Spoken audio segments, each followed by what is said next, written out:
Now, I know we're supposed to talk football with Tommy Curran, but he loves his basketball as well. So let's get a 1-minute hot take on this. Kevin Durant for Jaylen Brown. Tommy, yes, no, maybe? What do you think? Nope. And I have been over the last couple of years as much of a Jaylen Brown doubter, I guess, or expecting more for the way people regard Jaylen Brown in Boston has not always matched up with his performance.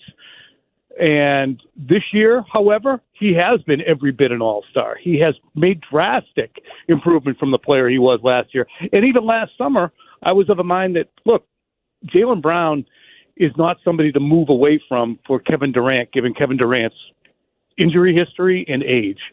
I would bet on Jaylen Brown. I would stick with Jaylen Brown. I would stick with the players they have right now. The notion that I've heard people broach Derek White as being expendable, Derek White is an absolute staple of this team. The defense that kid plays on a regular basis, his ability to contribute offense, just don't overthink it at the trade deadline. Yeah, if you get a big, great, but don't overthink it. I haven't heard Derek White's name come up once. Well, because it's the whole, can you figure out a way to go get Kevin Durant without maybe giving up Jaylen Brown, or you got to throw another player in. Okay. But I knew that Tommy would have a big opinion. Now, Tommy, did you happen to hear Bill Belichick on with Thomas Edward Patrick Brady Jr. last night in their big, expansive discussion? There was a lot in there. Absolutely.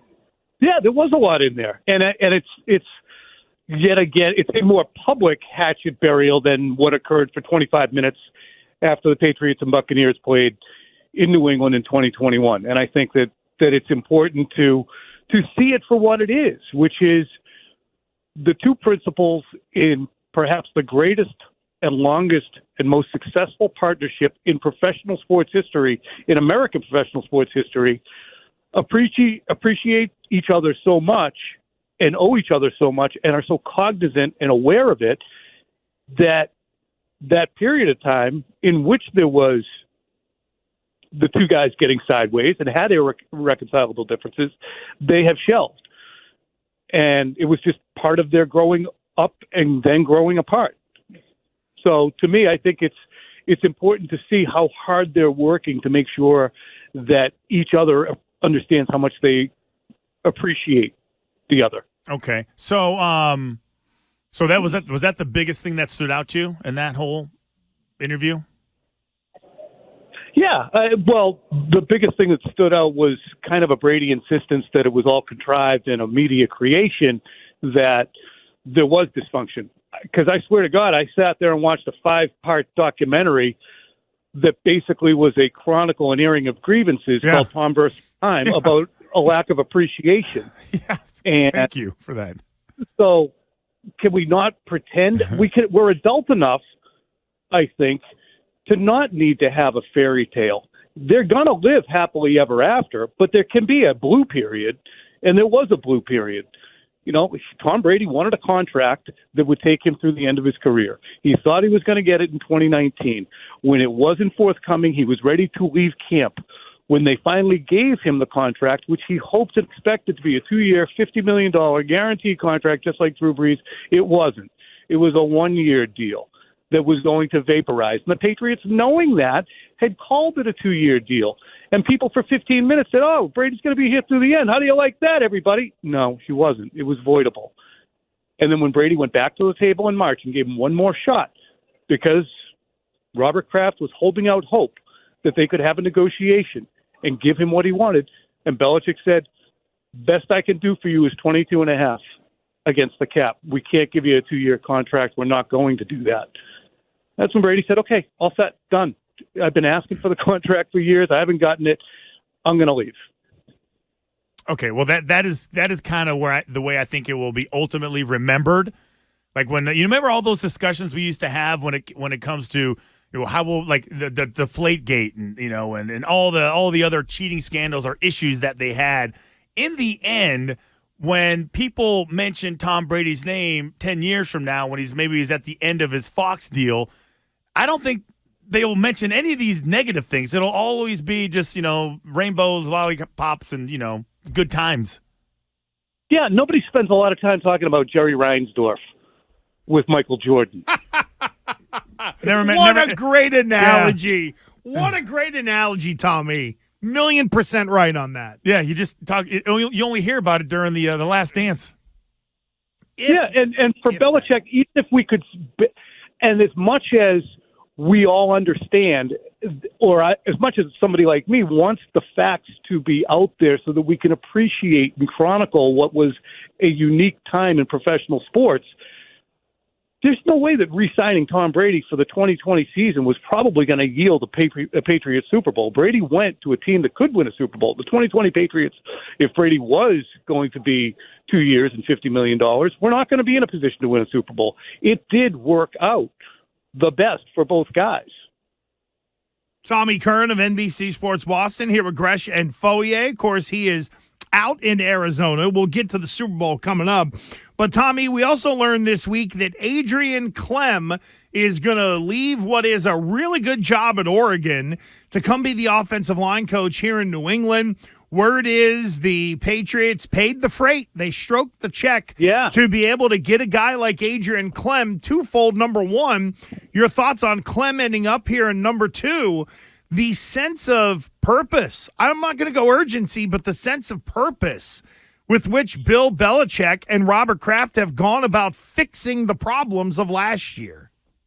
Yeah, and it was interesting because you made mention of that really in the introductory moments of Adrian Klemm, how much he was making at Oregon, and the fact that the Patriots, if they were going to bring him aboard, might have to outpace that contract. So Adrian Klemm as an offensive line coach will be making more than $1 million a year, and the Patriots are not generally known for being spendthrifts with their coaches. So it's a big deal.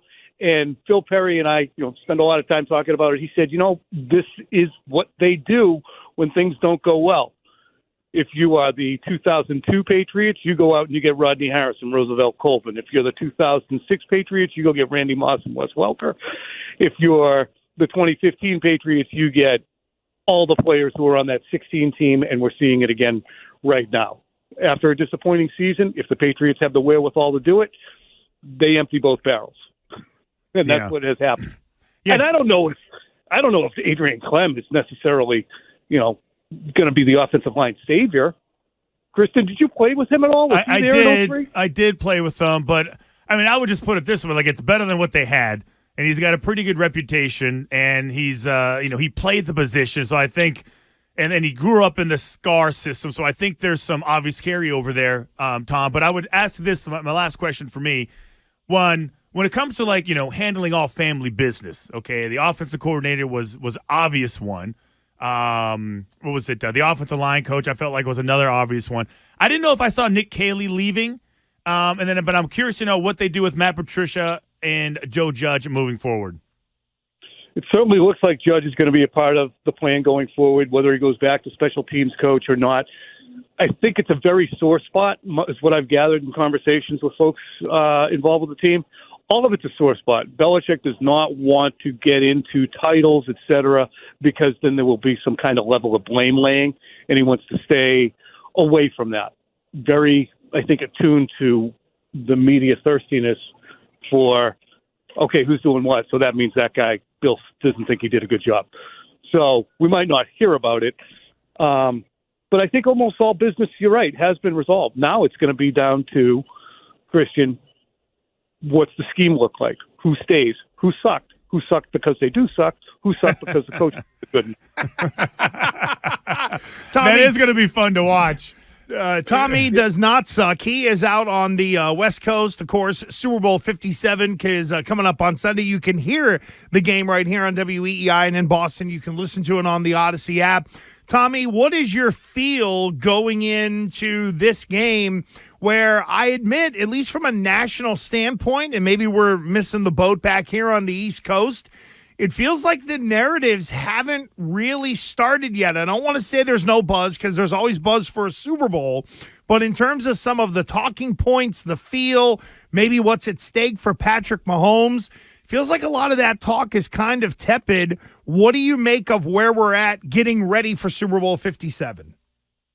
Yeah, it feels a smidge flat, and it's not really anyone's fault. I don't think it's not the fault of the Kansas City Chiefs not being compelling or the Eagles, being in the situation they're in.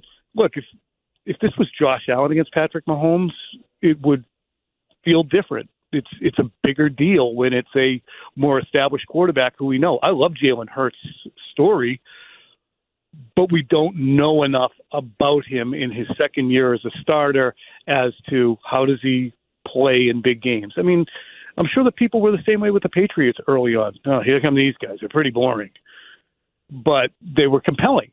You know, Brady was compelling in 03 and 04. So, again, I don't think it has a massive amount of intrigue to it at this point. I think the Eagles are the better overall team.